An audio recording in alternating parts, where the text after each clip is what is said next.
Assalamualaikum warahmatullahi wabarakatuh.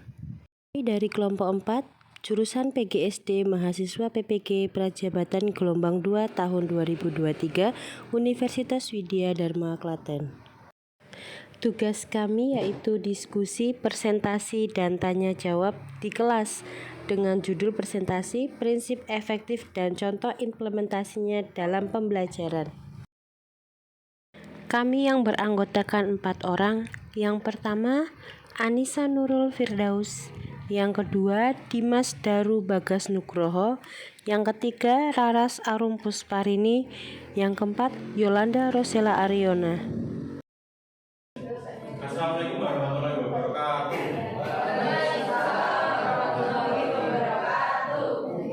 Perkenalkan, kami dari kelompok 4 dan akan mempresentasikan tentang prinsip efektif dan contoh implementasi dalam pembelajaran.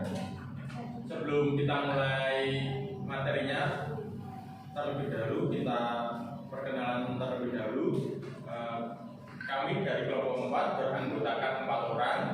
Yang pertama beranggotakan Anissa Nurul Firdaus, kedua saya sendiri Dimas Daru Bagas Nugroho, ketiga Raras Arum Pusparini, keempat Yolanda Rosela Ariona.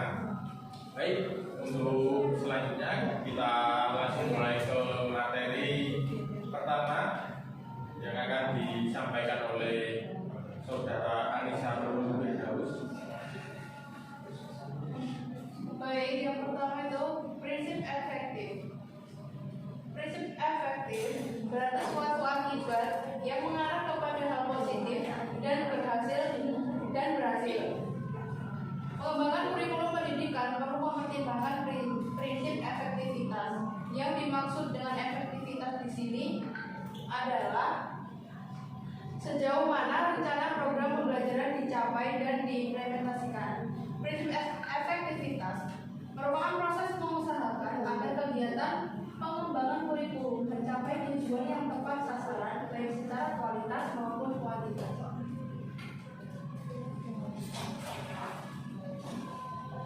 Saya akan melanjutkan selanjutnya, yaitu aspek yang perlu diperhatikan dalam prinsip efektif itu ada 2 aspek. Yang pertama itu adalah efektivitas mengajar guru. Nah, dengan diadakan pelatihan workshop untuk yang terbaru ini kan kurikulum merdeka. Nah, untuk disosialisasikan kepada guru-guru itu ada pelatihan workshop biasanya diadakan oleh polri setempat. Nah, terus yang kedua yaitu efektivitas belajar beserta didik. Itu memuat tentang materi pembelajaran. Selanjutnya, contoh implementasi prinsip efektif dalam pembelajaran. Nah, ini contohnya. Penggunaan metode pembelajaran yang disesuaikan dengan materi pembelajaran. Jadi, metodenya itu harus disesuaikan dengan materi yang ada dalam pembelajaran. Misalnya matematika apa, metodenya apa, bahasa Indonesia apa, metodenya apa. Terus selanjutnya, yang contoh kedua yaitu setiap sebulan sekali di SDN 26 bulan SD tempat saya mengajar, yaitu kepala sekolah mengadakan supervisi secara bergilir. Supervisinya itu internal. Jadi bulan November misalnya kelas 1, bulan seterusnya nanti bergilir. Jadi 1 bulan sekali itu diadakan supervisi yang dimaksudkan untuk mengecek kelengkapan administrasi kelas ya. Jadi guru itu sudah membuat MPP atau belum, sudah membuat tujuan pembelajaran atau belum, dan lain-lain, serta untuk melihat cara mengajar guru. Ya, selanjutnya akan disampaikan oleh teman saya.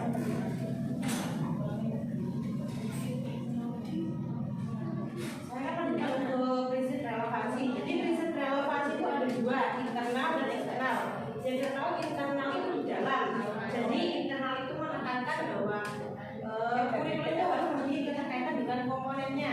Sedangkan yang untuk eksternal, kita tahu eksternal itu yang keluar, jadi mengarah di luar kurikulum, yaitu menekankan bahwa harus relevan dengan tuntutan zaman, tuntutan potensi siswa dan tuntutan masyarakat sosial. Untuk contohnya, di sini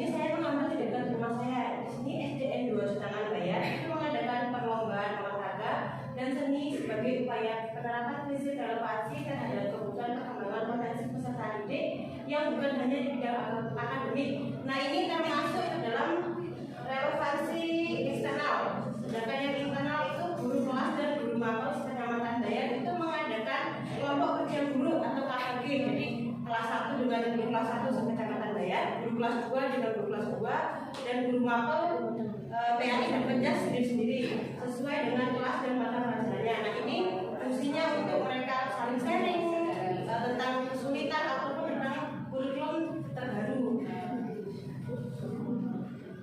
Sekian. Ya, itu tadi materi yang bisa kelompok kami sampaikan. Jadi materi yang kami sampaikan pada siang hari ini itu tentang prinsip efektivitas, terus prinsip efektivitas mengajar guru, efektivitas belajar peserta didik, serta contoh implementasi prinsip tersebut. Seperti prinsip relevansi dan contoh implementasi prinsip relevansi dan pembelajaran. Itu yang bisa kelompok kami sampaikan. Jadi kelompok kami akan membuka beberapa pertanyaan. Jika ada dari kalian yang bertanya, silakan saya kasih waktunya untuk bertanya. Monggo. Ya, silakan perkenalan. Jadi saya akan bertanya kepada kelompok 4, mengapa prinsip efektivitas harus diterapkan sebagai salah satu prinsip pengembangan kurikulum, dan komponen apa yang menurut kelompok Anda paling penting dalam sistem pembelajaran? Terima kasih. Ya, terima kasih. Ya, saya ulang lagi ya pertanyaannya.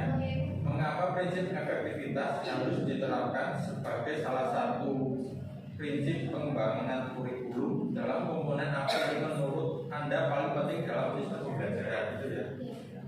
Silakan Bapak untuk dijawab pertanyaan tadi. Singkatnya saya menjawab dari pertanyaannya, mengapa prinsip efektivitas harus diterapkan sebagai salah satu prinsip pengembangan kurikulum?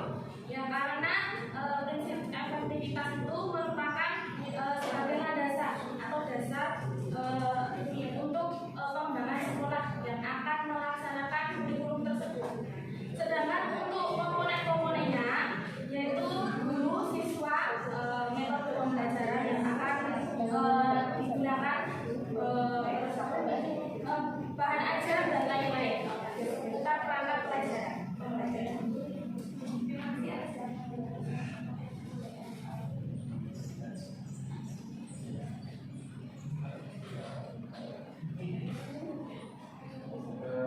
Baik, ada yang ingin ditanyakan lagi? Saya buka satu lagi pertanyaan.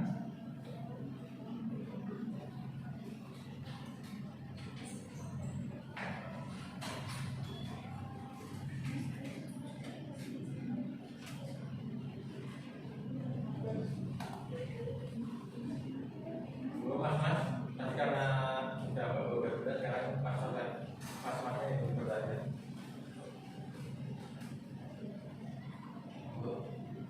Mas Kris. Oke, saya mau bertanya.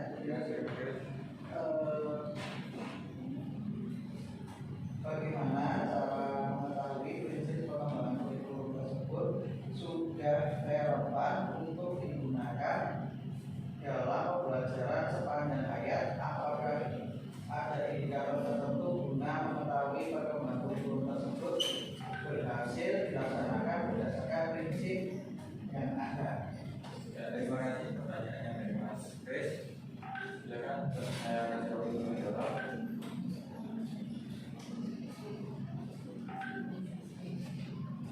Saya akan menjawab tadi pertanyaan dari Mas Kris ya.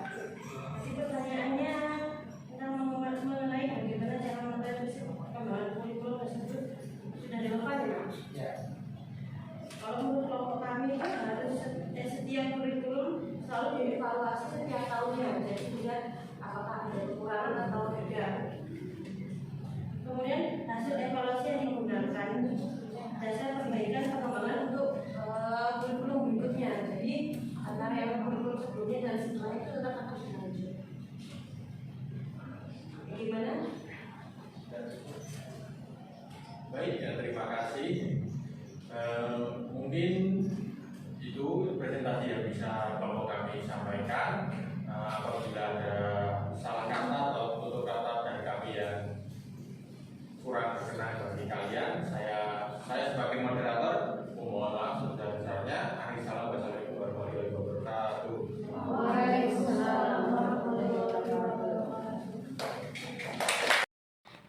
Demikian tugas dari kelompok kami. Wassalamualaikum warahmatullahi wabarakatuh.